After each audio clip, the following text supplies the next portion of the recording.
holiday in Vietnam has turned into an unimaginable tragedy for several Indian families. At least 15 Indian tourists are feared dead after a tourist boat capsized off the coast of Phu Quoc Island in Vietnam. The vessel, carrying 32 Indian tourists and 4 crew members, overturned while returning from May Rut Ngoai Island. Rescue teams managed to save 21 people, including crew members, as local tourist boats and fishing vessels rushed to the scene before emergency responders arrived. The accident happened near barely 400 meters off the May Rut Ngoai Island, but rough sea conditions and choppy monsoon waters turned the short distance into a deadly trap. Local operators say that the boat had set sail because there was no rain at that time, but the sea remained turbulent. The tragedy also revives painful memories of another devastating boating disaster in Vietnam. It was just last year in July that a tourist boat carrying 53 people overturned near the Dao Go cave in Ha Long Bay after being caught in a sudden storm. 34 tourists, including 20 children, lost their lives, making it one of the deadliest accidents in the UNESCO World Heritage Site. And now, with this new tragedy, the lens is back on the tourist safety, weather assessments, and whether enough precautions are being taken before boats are allowed to venture out in unpredictable waters. And for more on this, I'm being joined by Anil Madgavkar, Director of Paradise Cruises Goa, and Sanjay Razdan, who's the Vice President of IATO. Thank you so much, gentlemen, for taking out time. Let me first go across to Mr. Anil. My question to you is that this was peak vacation season and tourist boats were operating despite the rough sea conditions.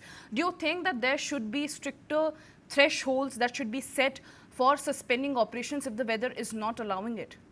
Even though there was no monsoon, but the rough conditions should have raised some kind of alarm for the operators and the authorities? Yes, absolutely. You see, in rough weather conditions, speedboats are not permitted to operate. Basically, in Goa, for example, right, all motorboat operations in the sea are banned right from 1st of June till 15th of September because of the rough sea conditions. Now, you can see that the sea conditions were very rough, and I don't understand how the government has allowed them to operate motorboats and speedboats in these kind of rough conditions. Right. Mr. Razdan, who bears the responsibility and the accountability when tragedies like this happen? The boat operators, the authorities, who should be held accountable for negligence like this? It's definitely a very unfortunate accident that has happened, and on behalf of Indian Association of Tour Operators, I express my deepest condolences to the families of the Indian tourists who have tragically lost their lives. It's quite unfortunate, and I would really wish to appreciate the swift response of Vietnamese authorities and the support being extended by the Embassy of India in assisting the victims of the family. Having said that, you're very right, as our other panelists said, that in these kind of waters, this is a monsoon period. So I think we must, the authorities must keep in mind the weather conditions, and though I think we must wait for the findings of the official investigation before drawing to any conclusions. This kind of unfortunate incident highlights the importance of strict adherence to safety protocols and regular inspection of the boats, and moreover the weather monitoring. And we must also make sure and there have to be adequate safety equipment and proper emergency preparedness in these kind of conditions. Safety can never be compromised and must remain the foremost priority in every segment of travel and tourism industry. So I feel that this incident, this unfortunate incident, could have been avoided if there would have been some, people should have had some kind of proper safety measures on board the boat, and authorities should have seen the weather conditions. As we can see from the video, that the waters are very chirpy. In these conditions, it's quite dangerous. Mr. Razan, as you correctly pointed out that the Vietnamese authorities were quick enough to go and start the rescue operations. But before that, when the tragedy was unfolding, it was the locals who came forward. We could see through the visuals also that the tourists are giving CPR to the people who have drowned. How do you, what is the importance of responsible tourism and that awareness and people who are going to choose destination to have that quick reflexes where to how to respond in emergency situations like these? See, as you said, the responsible tourism is utmost importance in present times. We cannot take chances when we are doing these kind of trips, Right. be it river tourism or sea tourism. And I think people who are on these boats also have to be aware of the dangers. I think people, these unfortunate people who have lost their lives due to this accident, might have also seen that the sea was not uh, really it was not the right time to have a cruise like that on this boat. Right. So, but it's really heartening to see that, as I see from the visuals, that the locals are really doing their best and providing CPR and other things to the people who have been injured or unfortunately lost their lives later. So, well, people have to be aware. People, as we said, self-discipline is very, very important. People go for holidays to enjoy, and but one has to be really aware of the facts, what is happening in the surroundings before taking these kind of trips. Anil, this tragedy unfolded at a very famous tourist spot. Do you think that the countries that rely so heavily on tourism need to do more than just promote the destination? Do you think that the safety audits and the stricter enforcement become as important as tourist campaigns? See, in my opinion, incidents like this nature are extremely unfortunate and should never happen, because human lives are the most important, and the authorities have to take care of that no life is lost in any case. Uh, Travel does remain the most enriching experience, provided operators and the authorities consistently uphold the highest standard of safety and accountability. And I think in this case also, the operator of the boat and the authorities who gave permission in these kind of weather conditions should be held accountable. But let's wait for the investigations to be over. And I would definitely, I am for. Uh, it's very important that the people who are there should be held accountable, who have allowed this incident to happen.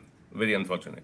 Okay, Mr. Anil, I want to bring you in the conversation where Vietnam, unfortunately, this is not the first time where Vietnam has witnessed a major boating tragedy. Last year also in Ha Long Bay in 2025, we saw a tourist boat being capsized during a storm. Do you think that this points to a systematic gap in maritime safety and emergency preparedness, specifically in tourist country like Vietnam? Yes. You see, what happens is most of these kind of accidents happen purely because of the greed of the operators and for not following the required safety requirements. See, there are certain basic safety requirements that are implemented by all governments internationally. First thing is all passengers must wear life jackets. Secondly, they must operate the boats in calm sea conditions. It doesn't matter whether it's raining or not raining. You can see that the sea conditions were very rough. They should not have been operating at all. Do you think there was a negligence on the side of the operators, that rough sea conditions should have raised alarms? I would put it absolutely as negligence on the part of the operators, because from whatever news I've heard, the vessel was also carrying more than its certified capacity. Now, every boat is built to carry a certain amount of weight. The moment you exceed that weight, the boat becomes unstable.